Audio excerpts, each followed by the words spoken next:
Welcome back to the Gridiron Expert. Over the course of the season, we'll be bringing you individual prediction videos for every single ranked versus ranked matchup. But we also want to talk about the games that aren't between ranked teams. The underrated matchups, the games that have major implications. Just because you might not have a ranked versus ranked battle doesn't mean the game isn't going to be exciting and doesn't mean the game isn't going to be a big deal. And that's what we're here to start today, guys, bringing you the 5 biggest games of week 1 that do not pit ranked teams against each other. That's what we're here to predict today.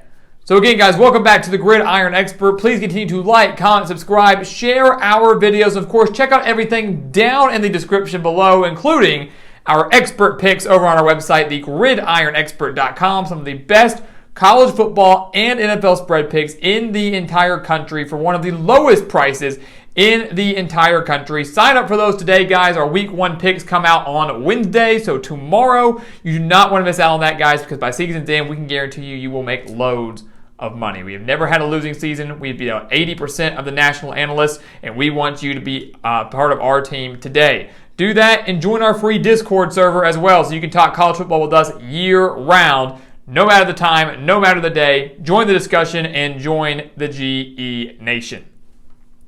So guys, let's jump into these 5 games. Again, the games that are not ranked versus ranked matchups. We'll be talking about those later in the week. But what about some of the other games on the schedule for week 1? We have 5 straight days of college football.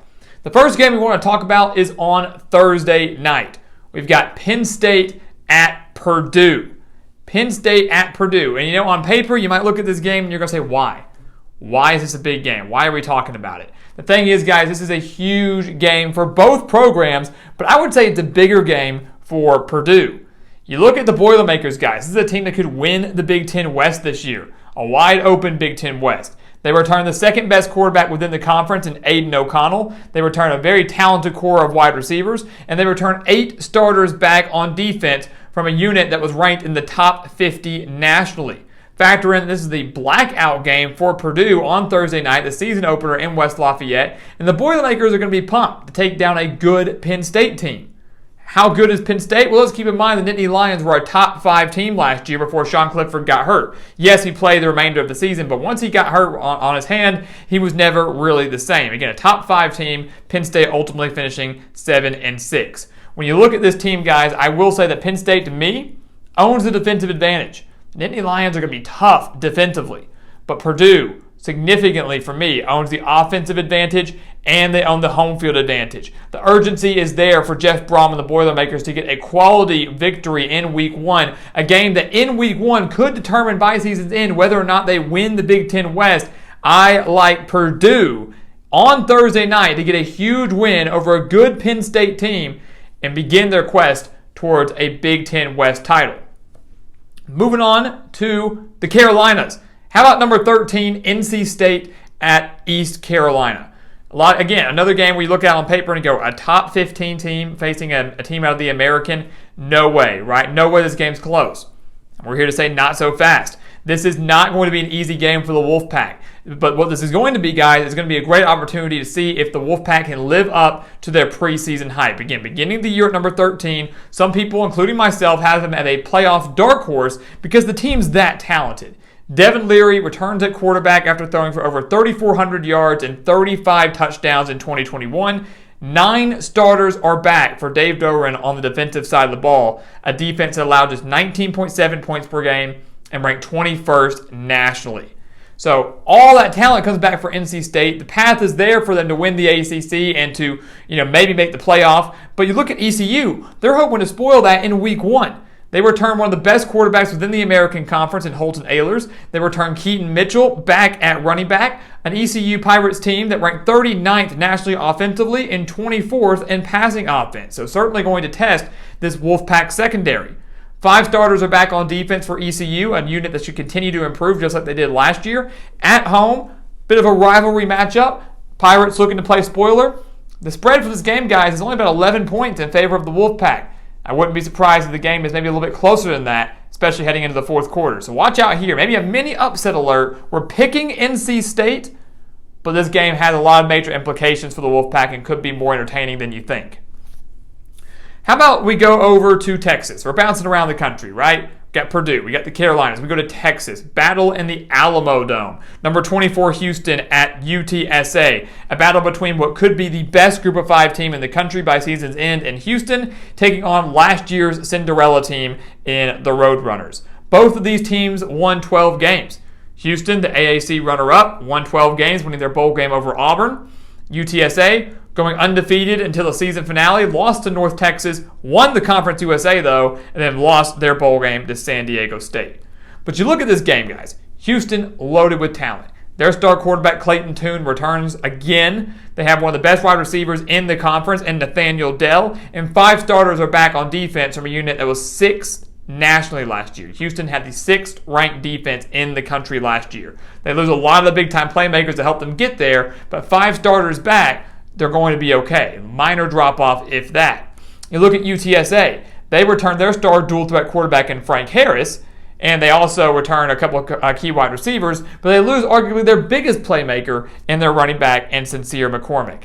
Factor in that UTSA's defense last year was 105th versus the pass, and the fact that the Roadrunners also struggled against elite defenses. You know, they played a UAB team that was pretty good defensively, and UTSA needed a miracle at the end to win that game. They faced San Diego State in their bowl game, one of the best defenses in the country, and lost that game by 14, really struggled to move the ball. Factor all of that in there, and I believe Houston, kind of similar to NC State and Purdue, the sense of urgency, the sense of needing this win early on to make a statement. I think Houston goes on the road and beats the Roadrunners. It'll be close, but they will beat the Roadrunners, remain ranked, and begin their quest for a potential New Year's Six bowl berth by season's end. Arguably the biggest game on this list for us guys right now, it's number 7, Utah at Florida. A huge, huge, huge game, and one that might be slightly overshadowed by some of the ranked versus ranked matchups that we have over the course of the weekend. But this game is going to be so much fun. It's getting a lot of hype. We did a huge video on it a couple months ago. We're talking about it now. I'll go out there and say right now, I believe this game is bigger for Utah than it is for Florida. And just think about it. You have a top 10 team in Utah in a weak Pac-12. An opportunity to get a road win in the Swamp, one of the most difficult places to play in the country, would be huge in boosting Utah's playoff resume. A loss could single-handedly ruin Utah's playoff hopes because one more loss down the road, keep in mind they have to go to Oregon in November, have a couple tough tests down the road outside of that, still including USC. One more loss for Utah and their playoff hopes are done. You lose to Florida, you basically miss out on the playoff. That's how big this game is for Utah. You look at Florida, yeah, they want to win. Sure, who doesn't? First game under Billy Napier. You know, got the home crowd, a top 10 team coming in week 1. Everything is there for an upset for Florida. The excitement is there. But again, they don't have as much to lose. They're not expected to win. And obviously, no one would expect to be upset if Billy Napier failed to win this game, considering it is his first one in the Swamp again against a top 10 team. The Utes return Cam Rising, Tavion Thomas, a great quarterback-running back duo. They return 5 starters on defense that was 27th nationally. You look at Florida. Yes, we know they return Anthony Richardson at quarterback. It's going to be dangerous. Great arm, great dual-threat capability. But Florida has questions at the skill positions. They have major questions up front on the defensive line. And really, guys, we've said it time and time again, I believe Utah owns the edge in every aspect of this game, with the exception of home field advantage. I believe they own it in the coaching position, at the quarterback position, at running back, at the skill positions, and certainly defensively. Utah owns the edge to me in every area of this game with the exception of home field advantage, and that's going to be enough to keep Florida in this game. But ultimately, Utah wins in the Swamp in a close one. They do win in the Swamp, keep their playoff hopes alive, and prove they are worthy of that top 10 spot to start the season. And then finally, guys, our last game here, Florida State versus LSU, Sunday night in New Orleans. This is going to be a fun one, and both teams desperately need this win. Florida State played in week 1 against Duquesne, won that game behind 406 rushing yards and 638 total yards, but again, it was Duquesne. Thank God they beat him and we didn't have another Jacksonville State incident. But Florida State needs this victory for Mike Norvell. He needs a marquee quality victory. LSU needs this win because it's the first game under Brian Kelly, and they need to get things started off on the right foot. They need a strong start. You look at these two teams overall. The key storyline I look at here, first off, LSU's quarterback situation. Who's it going to be? Most likely Jaden Daniels. Brian Kelly knows who it's going to be. He hasn't announced it yet. Most likely Jaden Daniels, but could surprise us and be Garrett Nussmeier.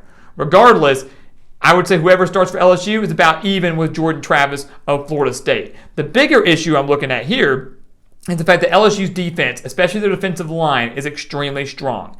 And I don't think, one, the LSU's defensive front is going to allow Florida State to run all over them like they did against Duquesne. I also think LSU's defensive front is going to generate enough pressure on Florida State and Jordan Travis and force them into some mistakes, considering the Seminoles are still trying to improve drastically on the offensive line. They showed improvement last year, still not quite up to par. I don't think they're going to be able to handle LSU's size and speed up front. LSU wins the battle in the trenches. They still have a great wide receiver in Kayshon Boutte, so whoever is throwing the football, whoever the quarterback is for them, has talent around them. The game will be close for a little while, but right in LSU's backyard as well, basically home field advantage for the Tigers, LSU pulls away in the second half and begins the Brian Kelly era at 1-0. So guys, we are shaping up for a phenomenal Week 1. These are just the 5 games that don't include ranked versus ranked teams. All these games are going to be amazing. All these games are going to be games worth watching and will have major implications as the year goes on. We have yet to talk about the 3 big ranked versus ranked matchups, and our first one will be coming out tomorrow afternoon. We'll have on Wednesday, Thursday, and Friday, leading you all the way up to those games on Saturday, in addition to, of course, all of our live streams. So make sure to stay tuned for those, guys. And of course, as always, make sure to continue to like, comment, subscribe, share our videos. Check out everything down in the description below, including those expert picks over on our website, thegridironexpert.com. Make sure to sign up for those today, as well as our Discord server, so you can join our team, join our GE Nation, and talk college football with us year-round. No matter the day, no matter the time, we want you to be a part of our GE Nation. So once again, guys, as always, thank you so much for watching, and we will see you next time right here on The Gridiron Expert.